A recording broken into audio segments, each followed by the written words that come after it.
On today's show, the strain on Sens fans has been alleviated as Linus Ullmark has rejoined the team as they pack their things and head out west. And we welcome on the newest member of the Ottawa Senators media landscape. It's Julian McKenzie with The Athletic. Fantastic conversation with him and more on today's Locked On Sens. This is Brady Tkachuk, and you're listening to the Locked On Senators podcast.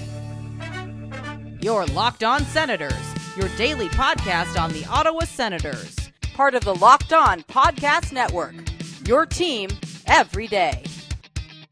Welcome! You are locked on to the Ottawa Senators, the only daily podcast covering the Sens. On the outskirts of enemy territory, I'm Ross Levitan, alongside Brandon Piller up in the Blue Mountains. Today's episode is brought to you by FanDuel.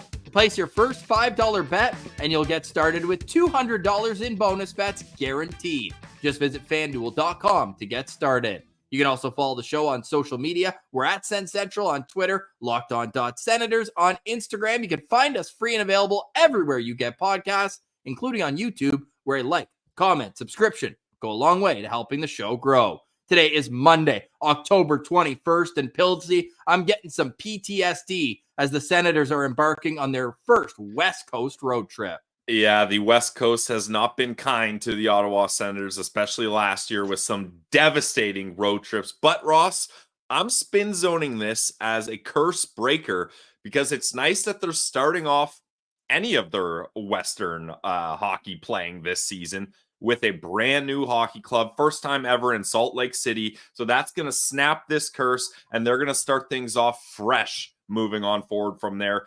Mostly, Ross, because unlike last year, they did not have a Vezina winning goaltender to help them out. And I'm feeling pretty optimistic that Linus Ullmark is going to be defending the pipes on Tuesday night. Well, he's expected to be in the lineup because yesterday the Ottawa Senators announced Mads Sogaard was sent down to Belleville. Cole Reinhardt recalled. I believe that's just as an extra forward for the road trip, as they'll be a lot further away to call somebody up if things do go differently. However, we'll get to what happened with Mads' unfortunate injury in yesterday's game with Belleville. But with Linus Ullmark in the pipes, and I love that spin zone so much. New team they're going up against. Fresh start, wipe the slate clean. Yeah. And unlike the devastating road trips that you alluded to last year, 0-5-0 in two separate road trips out west, this one's only a 3-gamer, right? So that's one. Nice too.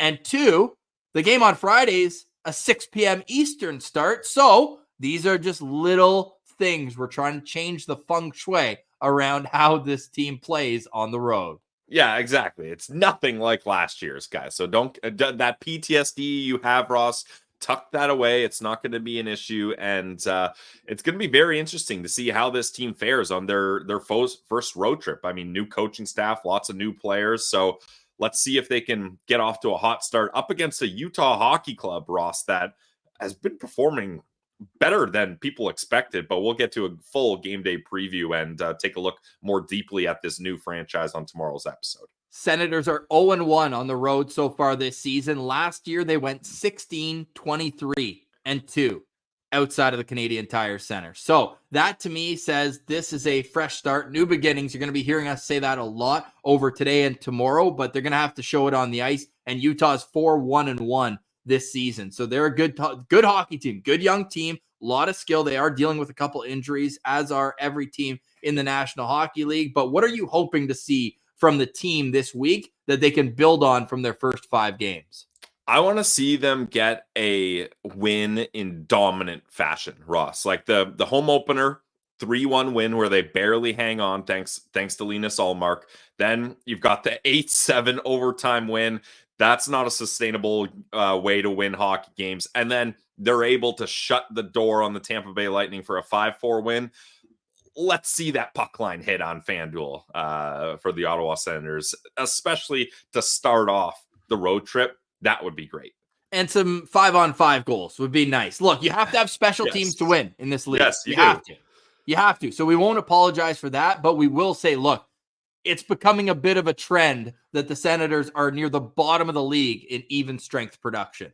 Yeah, but Ross, at least the power play they're third in power play percentage, and they're first in power play goals for. So the power play has been carrying them. But yeah, Jake Sanderson was 7 points.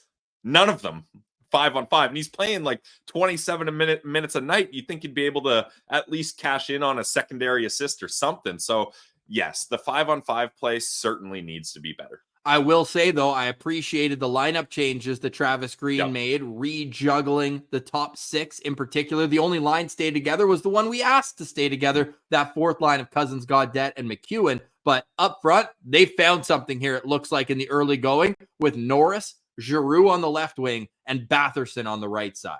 Had we seen Giroux on the left wing before this with the Sens? Not I don't one. think so. Yeah.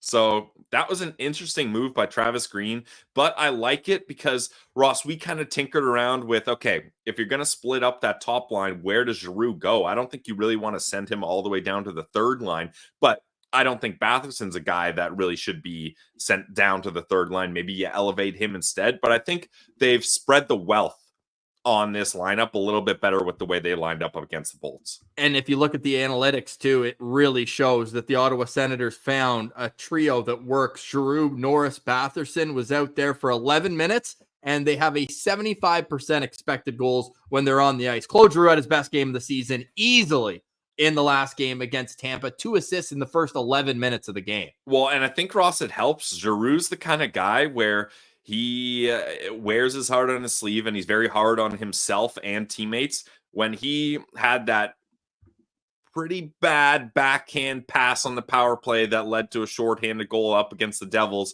I think that was one of those things where you knew he was looking at himself like, I can't be pulling that kind of stuff. And if I'm doing that, I need to be a leader and I need to hold myself accountable. I got to be way better next game. And we saw that from him. We certainly did. And let's look for more of that from Claude Giroux, playing with a guy who idolized him as a kid. You heard Drake Batherson talking after the game about how excited he was to be able to play with Claude Giroux. Now, with goal scoring, we're seeing a lot of it on the power play. And again, there's nothing wrong with that. You need to have a good power play. But the Ottawa Senators are 29th in the league, tied with the San Jose Sharks with 5-on-5 goals. They've got 7 through 5 games. Now, San Jose does have one more game played than the Ottawa Senators, but the league leaders, the New Jersey Devils, again, they've played the most games. They're up at 18.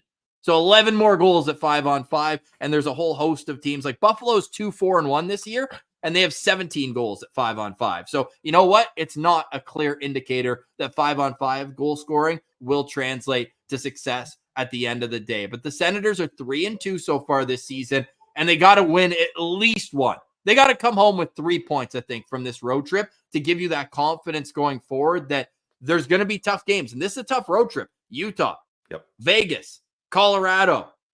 You're going to have to win some of these games against the top teams. And look, the schedule makers, maybe you're like, oh, it's too bad. You look around the league, like Winnipeg's gotten to play 5 games, 2 of them, one against San Jose, one against Chicago. Ottawa hasn't had those lesser teams outside of Montreal, and they couldn't get it done in that one. So they're going to have to get these points like they did against Tampa, against good teams. And thank goodness it looks like Linus Ullmark is back. The Senators did not post yet about when practice is. I know that they're in the central time zone, so we're hoping that it's going to be in the next couple of minutes. If not, we'll get to that on tomorrow's show, a full game day preview against the Utah Hockey Club. But this was a great opportunity for us to chat with Julian McKenzie, who will be taking over from Ian Mendez with The Athletic. And if this conversation is any indicator, you're going to get a passionate writer and somebody who cares very deeply about having the fan base as into the mix as possible through his words. Yeah, we're stoked that Julian is the new Athletic writer covering the Ottawa Senators. And Ross, we saw a lot of people when Ian left to work with the Sens being like, well, if there's no Athletic beat writer, I'm not going to stick around with my Athletic subscription. So it's great that Julian's here. We're stoked to have him. We're stoked to welcome him to the Ottawa community. And this is probably first of many times he's going to appear on the Locked On Senators podcast. So let's get to that now. And if you missed any of the weekend postcast, we went an hour right after the game on Saturday, so you can catch up on our immediate thoughts after that game at the postcast. A like, comment, subscription, they do really help the show. So too do sharing it with your friends and family. If there's a Sens fan in your life, let's get them locked on. Senators. We appreciate everybody for making us a part of your daily routine. We wouldn't be here without you, and we cannot thank you all enough. We hope you enjoyed this interview with Julian McKenzie. We'll be back to wrap up the Belleville Senators home opener weekend on the other side. You're listening to Locked On Senators, your team every day. Today's episode is brought to you by our friends over at Indeed. Look, we're driven by the search for better, but when it comes to hiring, actually the best way to search for a candidate isn't to search at all. Don't search, match with Indeed. If you need to hire, you need Indeed. Indeed is your matching and hiring platform with over 350 million global monthly visitors, according to Indeed data, and a matching engine that helps you find quality candidates fast. Ditch the busy work. Use Indeed for scheduling, screening, and messaging so that you can connect with candidates faster.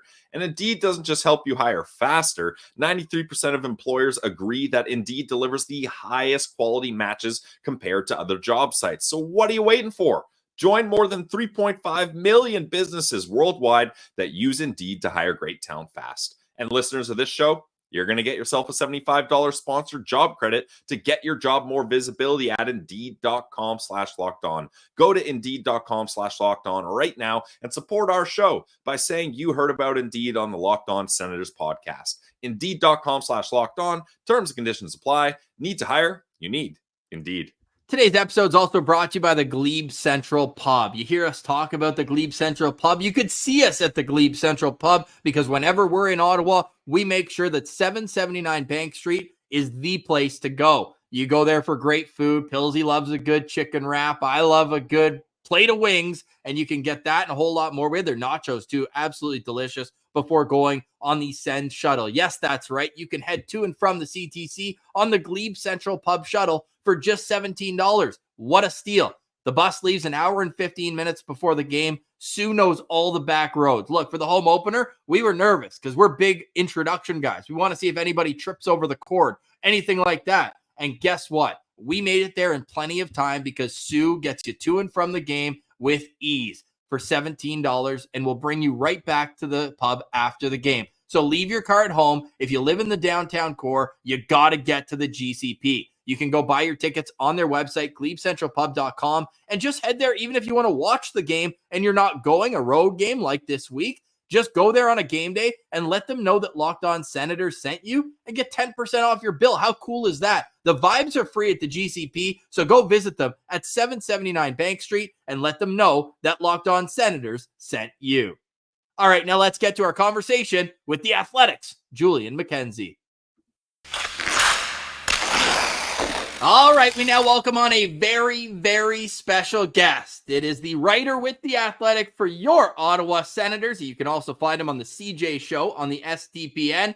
Julian McKenzie, long time coming. What's up, fella? Happy to be here, guys. Thanks so much for having me. Really excited to talk to you guys in podcast form. Let's do this, man. I'm amped. How are you guys doing? I'm fantastic, and I'm really happy that we've got to meet in person before doing this. Yes. Credit to you for stopping by Peel Pub, saying what up before the game in Montreal. My first You guys question, are in my home city. I had to show love. Nice. You did. How'd you get the gig in Ottawa? How'd that all come together? Because I know you've been working out in Calgary with the Athletic. So was it as easy as an internal move, or how did it all come together? And why was it something you were interested in? Yeah, it was an internal move. And it all happened really, really fast. Like in the beginning of August, we all saw what happened with Ian, and he left us at the Athletic and decided to take the job with the Sens. And I was sad about that because I really enjoyed having Ian as a teammate. We hosted the Athletic Hockey Show together, and he's a cool guy, and he's also just like a great mentor to have in the business that we're in. And when he left, the opportunity was vacant for the Sens job. I inquired about it, and not long after that, things slowly started to get in motion. And next thing I know, I'm at my Calgary apartment, and my dad's over, and a bunch of my family members who actually live in Calgary were helping me pack to move. Like, everything's been really, really fast. I mean, I know I kind of joined the coverage kind of team in place that we kind of have just a little after preseason, got there in time for the start of the regular season. So I'm basically playing catch up, it feels like, but I've really enjoyed this experience so far, and I just wanted a different perspective. Like I really enjoyed being in Calgary. I really enjoyed covering the Calgary Flames, and I don't know. It's an Ottawa Senators podcast, so I don't expect any Flames fans to listen. But just like, shout out to you guys for being as welcoming as you were. No, hey, you know what? Shout out to you guys for being as welcoming as you were with me. But I thought there was a unique opportunity to cover a team that's in this really interesting phase of its cycle where they started the rebuilding process how many years in, as you guys definitely know, and they're trying to they're knocking on the door to being a playoff team, and maybe this is the year they break that drought. And I thought it would be a really cool opportunity to cover that team. Also, like, how many people in our industry can say they've been around 3 NHL teams? Like, when I started writing anything about the Montreal Canadiens, 2017 for Habs Eyes on the Prize, like I wasn't going to games then, but like, to have that and then eventually culminate that into an opportunity with the Athletic and seeing the Canadiens go to the Stanley Cup final and covering that and going to Calgary and now this, like, I just thought it was too cool and too unique of an opportunity to pass up. So I didn't think too long about it when the opportunity came, and yeah, now I'm here just settling into Ottawa, settling into a new city, and I'm really excited about this opportunity. I'm going to say that a lot because I'm really grateful for the opportunity I have getting to cover the Ottawa Senators. I'm not Ian. I'm sure everyone knows that, but it's still really cool to be able to follow after. We all know how great he is in this market. Hey, well, Julian, we're excited to welcome you to the Ottawa community as well. And thanks, man. I want to take it Ottawa. even. Yeah, Ross loves Ottawa. I want to take it even farther than your athletic writing career. Like, we really want to get to know you and have Sens fans get to know you, because obviously everyone followed along with Ian's work. And when he left, there was that big void, and Sens fans are hungry for more content. And now we're stoked to welcome you. So when did you begin your sports journalism career? Like, how did all this start for you? I knew I wanted to be in sports media since I was like 6 years old. Like, when I was in elementary school, and I would read the Montreal Gazette every day.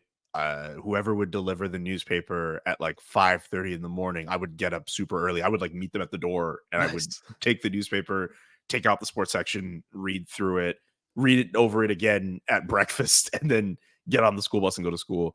And shout out to my grandfather, who actually purchased a subscription for me to read it every day. That really played a huge part in my development. But I want to say, I guess, when I was maybe CJEP, I guess, just because like I was writing for the campus newspaper, the Marianopolis Paper Cut, and I wasn't really writing about some of the sports teams there, but just more about sports in general. And then after that, getting into university, I had a whole bunch of different internships on radio and then in print, and then some of those internships turned into freelance gigs. I got a grad degree at Syracuse, which I think is like the best school you could probably go to for anything to do with sports media. And then when I came back, there were a lot of different opportunities that started coming through, whether they were just, I think they were all mainly freelance, but this is something that I've been into for a really long time. And then once the opportunity came, I think through my time at the Canadian Press, where I started to get credentialed to go to Canadiens games on the one-off chance, like that was a really big step for me. And then when the Athletic came calling like 3 years ago, like that obviously changed. My life has changed off of that and the CJ show. Like, those two things have changed my life for the better. And it's kind of hard to put a number or a year on when exactly it started, but it's been a couple years since I've been in the game. And I mean, I haven't put in the same mileage as CJ or Arpin Basu or Ian, but it's been a long time coming, and I still have ways to go in this game. So yeah, there's a lot to get to. I heard you guys were looking over my LinkedIn before we got started. There's a lot. I don't know where you guys would go with that, but there's a lot. Well, you're our guest this time, Julian. All right, so leave that to us, and you just continue to enlighten us with the information. Because one thing I noticed right away: radio, TV, writing, podcasting. You're doing it all. I believe you're doing the weather at CTV at one point. I was doing the weather. Nice. Doing the weather at CTV. Yes, we do research on this show. Okay. Well, that's good. That's good. Yeah, that's great. What's your favorite broadcasting medium? I don't have a favorite. Like, I feel like whatever is the cool one to be on, that's probably the one we should all be on. And like, I'm half joking when I say this, but we all know what this industry has been like in Canada. Even if you're not like an out and out journalist, like we're all trying to hop on what's the next thing. Like, I mean, being on TV is super great, and obviously there's still some life on TV, but we're seeing that kind of transition into streaming, right? Like, how many people do you know have a cable box nowadays? Like nowadays, right? Like there are the cord cutters, and then you got the cord nevers. Then you got radio, where there's still a home for so many people, in particular in sports radio, for people to listen. Obviously, people to have on-air shows and be on-air presences and hosts and whatnot. But like a lot of people listen on podcasts like this one, right? Or CJ show or 32 Thoughts. Like, I'm just trying to go wherever it's good. And obviously writing, right? Like I think like I was having a chat with Graham Nichols earlier this morning, and like he was saying like, hey, maybe print's a lost art, but like there's still enough people who like magazines. There are people who still like big time newspapers, right? Like I don't read newspapers the same way anymore, but like this next part, sorry, I didn't mean for it to sound like a humble brag at all, but I just want this disclaimer in. But when I got published in the New York Times last year, I was scouring for every damn possible newspaper I could find, right? Like I think the beauty of journalism, I think it's awesome that people still obviously want content wherever you can get content. And while it could be troubling to see certain mediums kind of go away, it's still encouraging to see that there are a number of people who want to make it work on whatever medium is the best to do it. So if it's podcasts and we all have to make podcasts work, so be it. If we have to turn ourselves into TikTok stars like Claire Hanna, like so be it, right? Like if it's doing radio, if it's doing TV, if it's whatever, like I want to do it. So I don't have a favorite. So my hope is just to, be as good as I can on any medium I'm on.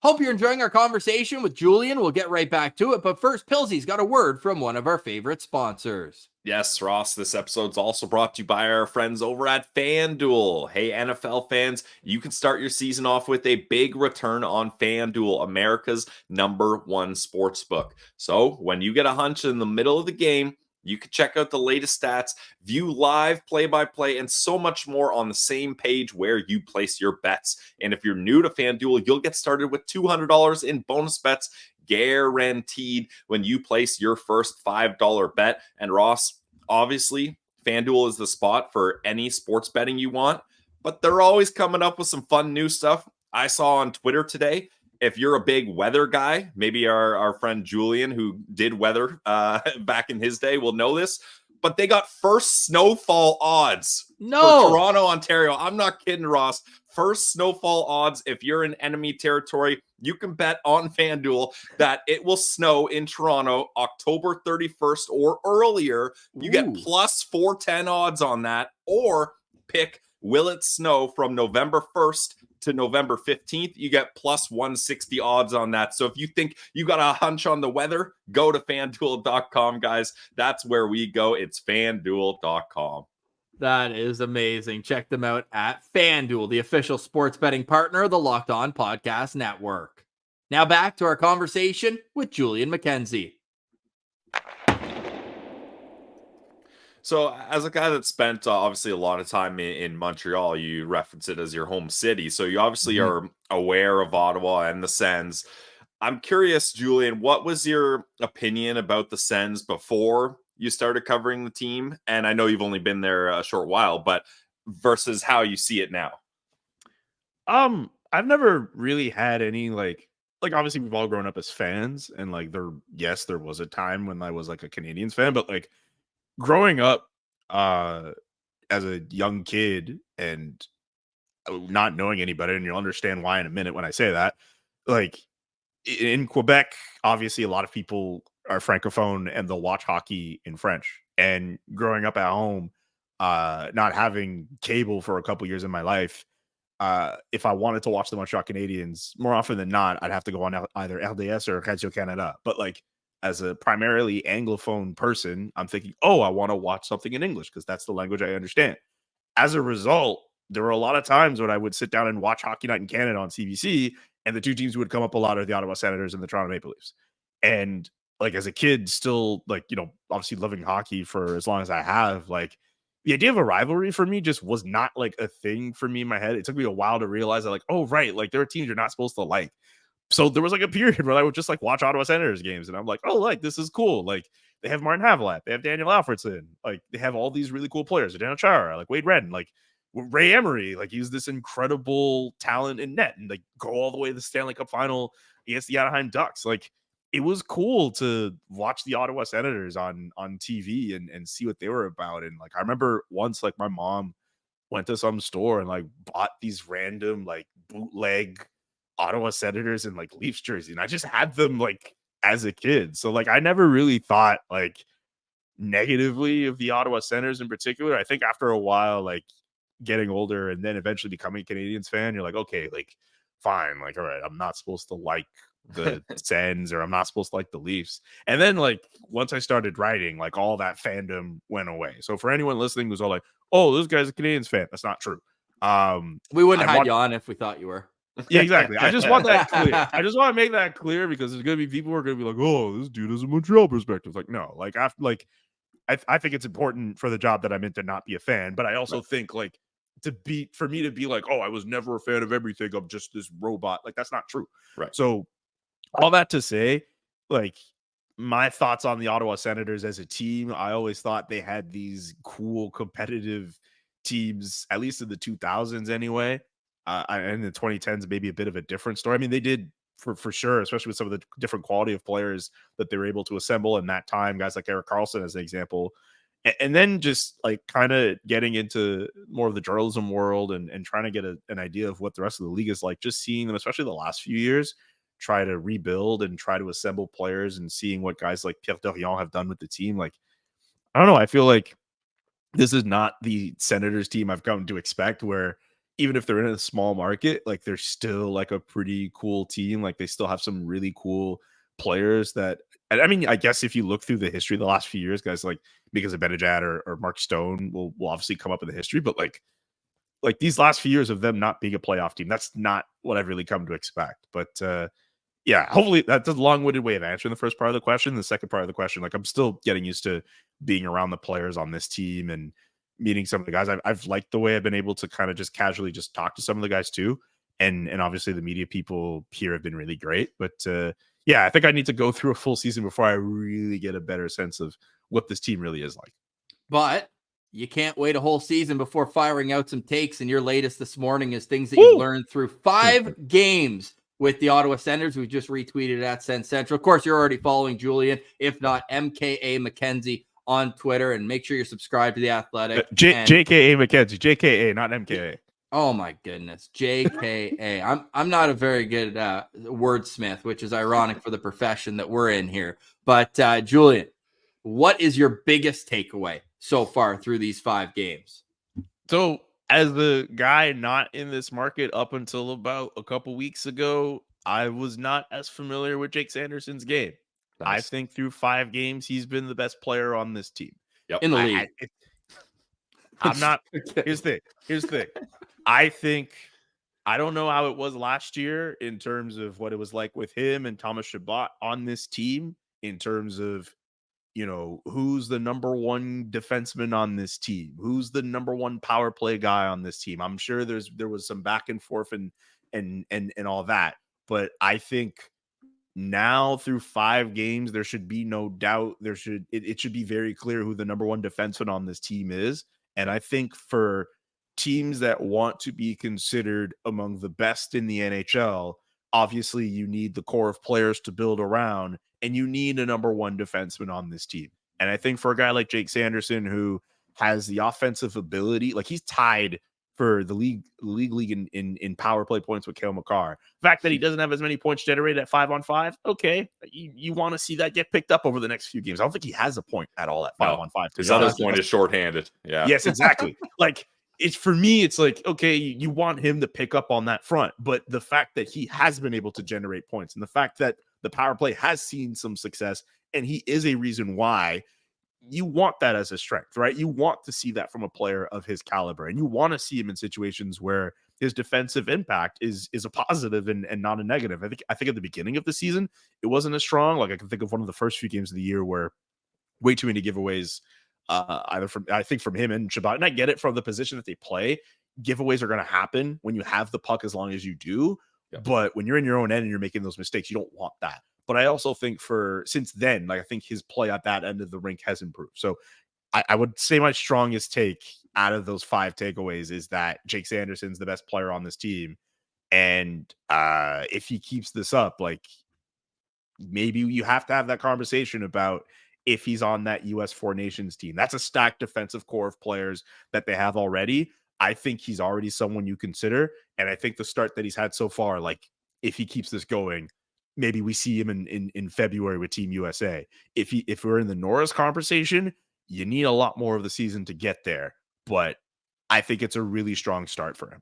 I'm still recovering from battling the Carlson Norris debate before he had his second, where it was Drew Doughty, Eric Carlson. So I'm sitting out on the Norris one, but here you can write this, Julian. Out of all the players that Team USA can pick from for the 4 Nations, Jake Sanderson's the only defenseman who has an Olympics on his resume. Boom. The COVID one where, no NHLers, but he was still in the mix there. And we've been lucky to get to know him a little bit. And with the Nodak Sens, where Ottawa didn't play in the bubble, they went so long without hockey, but we had Sanderson, Pinto, JBD, and Clevin all with North Dakota. So we were as locked into them as anybody in the league. I think we even changed our handle on Twitter to Locked On Nodak Sens for a little while. Like they were in the bubble playing an NHL schedule. And you can just see the way he controls the pace of the play in games. And we talked to Brad Schlossman, great writer down with the Grand Forks Herald. And he said, year 1 in North Dakota, it was all about just making smart reads. And then the second year, the offense popped off. And you asked about the NHL season last year. You weren't sure what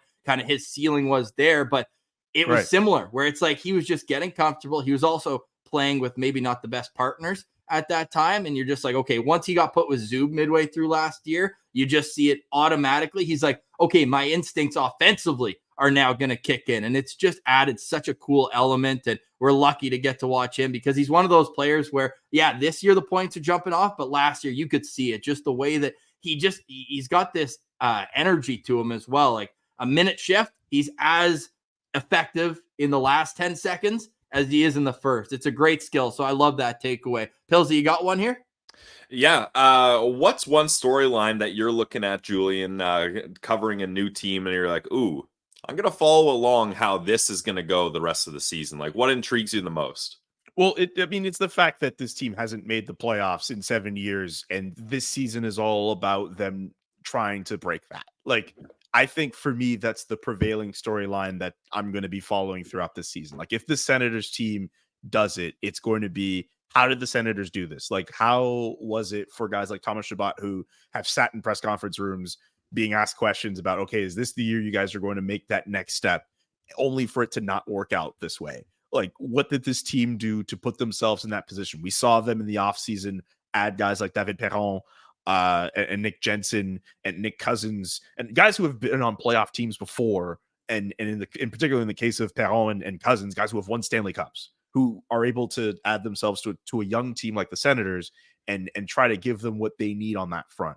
Like stuff like that, I think would go, if in a story I would try to write about this team if they make the playoffs. If they don't make the playoffs, it really depends on where they finish. If this is a team that is out of it by November and December, and they need to look at, and they finish at the bottom of their division, there are some serious questions you're going to have with this core, right? You look at some of the players who fit in and maybe don't fit in. Brady Tkachuk, his no movement clause kicks in July 1st. Like, those are questions you're going to have to start thinking about. If it's a question where the season is a lot more like what the Detroit Red Wings went through last year, where they almost made it to the playoffs on the final week of the season, I would like to think that like Sens fans obviously would be disappointed by that, but I think they'd be a lot more encouraged versus being out of it how many months into a season and not having much to cheer about in January and February. And then at that point, you're wondering, okay, what 1 or 2 tweaks can this team make to put themselves over the top? I think for me, just because of the last how many years for this organization, because of what they've been able to do, in particular this offseason. I didn't even mention the addition of Linus Ullmark in goal and everything that he's been able to do in Boston and win a Vezina trophy. Like, how do you not make the big storyline? Can this team make the playoffs or not? And then after that, you go from there. That November is a very sore spot for the Ottawa Senators. And especially, you look 2 years ago, I think they went 4-9-1. Last year, it was 4-6-1, if I'm not mistaken, but they only had 2 regulation wins in the entire month. So you could see real quick the wheels fall off. And I don't want to be an alarmist, but they were 3-2 in each of the last 2 seasons as well, through 5 games. Okay. And last year, and Julian, this is something you can pick up on this week and beyond. Last year, outside of the Eastern time zone, when they played Western Conference teams on the road, they were 1-14-1. Their season was lost right there. Yeah. You know what? I was talking about that particular stat on Saturday with one of my colleagues in the press gallery, and like, just mind-boggling to process that you can play as well as you can at home, but then you lose so many points on the road. I mean, you don't need me to tell you this. They need to improve in that area. But also 1-14-1 outside of the Eastern time zone, like, you can only go up. You can only go up from here with that. We were 1-1 watching the Sens outside the Eastern time zone last year. So we got the 1 win. So if they want to get us in the mix, feel free. That's an open invite. Give you a jersey. Hit up Ian Mendez. Tell him to give you a jersey. Get on the ice. Ian knows our record. He knows the stat. We're 15-2-1 when Pillsy and I go to games together. 15-2-1. So I'm just saying. But we appreciate the heck out of you for joining us and telling us a bit of your story, as well as what you're excited about this season. And outside of Jake Sanderson, my final question, and maybe it's one of the veteran players or whatnot, but who's a player you didn't know much about before getting to Ottawa that's really impressed you? Shane Pinto. I think for me, like, I see the offensive ability in him. For me, it's how committed he is to his defensive game. Like, one of the first games of the season, it might have been the Florida game, he's consistently on pucks, consistently winning battles against opposing players, and his ability to turn defense into offense. He literally scored a goal this year where the Sens were able to break up a play while on the defensive, and he's able to go coast to coast and score a goal. Like, I was impressed with how that's been a part of his arsenal. And I've asked Travis Green about it too, or at least it's been mentioned. We're just like, the fact that you have a player. Actually, no, I'm blanking on all these questions already that I've already asked. It's only been 2 weeks, but yes, I did ask Travis Green about it. And the fact that, like, you have a player at such a young age who knows that has to be an important part of his game. That's such an important thing to have when you're building a team. Like, how many times have you thought about prospects and young players on teams you've watched and enjoyed, and you're like, oh man, he has to play both ends. The coach is making that a point. The fans pick up on that. For a guy like Shane Pinto, who knows his role and is able to contribute at both ends of the ice, that's special. And I think in the early going, like, he's the guy who I was not as familiar with, and seeing him in that role now, he jumps off the page for me. And a lot of people just saw the name and the suspension last year and kind of thought, oh, it's this young kid that hasn't really established himself. I got the stat pulled up right below for people watching on YouTube, but for our audio listeners, since he joined the team at the end of the COVID year, they're 42-10-6 when he has at least a point. Like, if that's not an X factor, I don't know what is. The other stat, too, that we always cover on this show is when all of Stützle, Norris, and Pinto, we know that Norris and Pinto's availability has been a problem the last few years. They're 28-15-3. Like, when they have their top 3 centers in, like, that's a playoff record right there. And it's these little differences that can make such a big difference at the NHL level, where any team can beat anyone on any given night. Absolutely. The fact that the Senators have those 3 players who could all play center on this team, they're all young, developing players. I mean, in some cases, maybe developing isn't even the right word. It's just like a guy like Stützle is already established. I mean, he still has another stratosphere to clear it, but like, it could be the, like, undeniable superstar tier. But like, the fact that a team like the Senators has that as their center depth for years to come, like, I think that's a really good start for a team like the Ottawa Senators. And that's why you pay those guys as early as they do. I wanted to make this comment when we brought up Jake Sanderson. I see a lot of people who get very apprehensive about seeing young players get paid as much as they do. I get it. Like, you need to see a return on investment with some of those contracts you sign. But when you get talent and you're able to lock in for a couple of years, I think you're able to do it. And I'd like to think that the Ottawa Senators were right to make those investments in some of the players they have in their core. Well, Sens fans are really lucky to have a lot of depth and talent covering this team, and we're extremely excited to follow your work throughout this season. Let me try this again. You can follow him on Twitter, JKA McKenzie. Julian, fantastic getting to chat with you. This is the first. Likewise. Absolutely won't be the last, and we're looking forward to reading your 5 takeaways through 5 games and a whole lot more throughout the season. So thanks for doing this. Thanks so much for having me, guys, and let me know when you want me back on. This was great.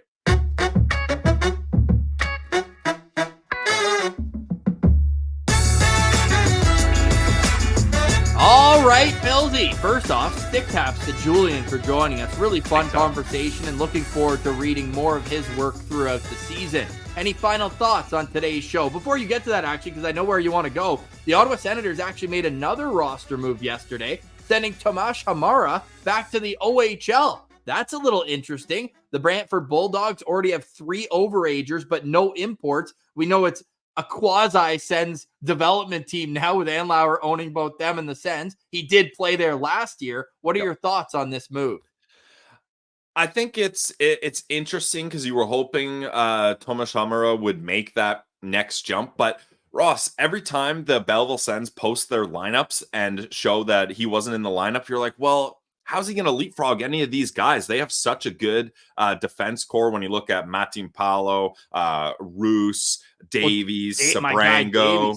Just on the left side, it's Davies, Sabrango, and Roos. And then what it comes down to for me too, Pilsy, is it was really either him or Jorian Donovan. It's tough to get both of them in the mix at the same time. Yeah, and I feel like Donovan has kind of shown that he's ready, or at least ready to accept the challenge of taking that next step. I'm not saying Hamara hasn't either, but it's just, this is a good problem to have when you have too many good defensemen to fit on a lineup in Belleville. So you had to get him playing somewhere, somehow. And probably the physical maturity, right? Like Jorian's just a bigger kid too, right? So I don't think another year of junior is going to hurt Hamara's development. No, I don't think, like, I'm not looking this so much as a demotion, Ross, as like, hey, we can't really get you in the mix enough in Belleville, so let's get you playing more back with the Brantford Bulldogs. So I think that's how that one shakes out. You prefer that than him going to the ECHL, right? I think so, yeah. Just because I think it's a little more structured than the ECHL will be, and it's nice when you have your prospects in kind of your development areas. And as you mentioned, the Bulldogs, that's Ottawa Senators territory right there. So we'll be following Hamara's development throughout the season, but the team that sent him down, the Belleville Sens, opened their season with a big home win, which was nice to see. However, they followed that up with a tough loss yesterday that was more than just a loss of 2 points. They lost Mads Sogaard to an injury that did not look good. Yeah, he had to be helped off the ice, unfortunately. And this is tough, Ross, because our whole song and dance all offseason was, don't bring up Mads and have him play in the NHL out of necessity. Let him marinate in Belleville. Let him be the number 1 guy. And he gets brought up too early again in Ottawa, and then gets sent down and put in a difficult situation in Belleville, and he gets hurt. So really tough. We're hoping for our guy Mads that it's not a serious injury and he can bounce back soon here. But the Ottawa Senators are going to have to look for a solution, Ross. I don't think they're going to go with Marilinen and Michael Simpson. So likely, I wouldn't be that surprised if Dustin Tokarski, who was on a PTO with this team, at least gets the inside edge on joining this franchise with a contract. And it's a bit of, I know I started the show talking about PTSD, but remember 2 seasons ago where Belleville had 11 goalies dressed for games, 10 played in games for them. So you just hope that at least that Levy could really ride a bit of a wave here. And they've got a schedule with a back-to-back this upcoming Friday, Saturday, a home and home against the Toronto Marlies. And then it's just Wednesday, Saturday, then a week off. And then hopefully Mads is ready to go by that 2 home game series against the Laval Rocket on November 8th and 9th. So other than this upcoming weekend, like, you might just need a guy for 1 start, right? Like, hopefully it didn't, we'd have no update on Mads Sogaard, but it was, as a goal was scored, he was stretched out real far and it didn't look good.